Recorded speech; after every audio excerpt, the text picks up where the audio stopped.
सुना है चांद निकलेगा, सुना है ईद भी होगी। हमें तो आसमान पर दूर तक कुछ भी नहीं दिखता।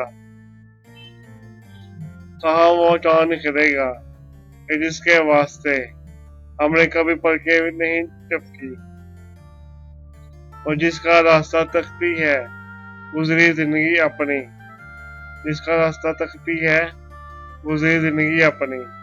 नहीं कुछ भी खबर, कौन निकलेगा तो कब आखिर। मारी मुंतजर आंखों को, मारी मुंतजर आंखों को उसकी दीद कब होगी। अभी पूछो नहीं हमसे हमारी ईद कब होगी।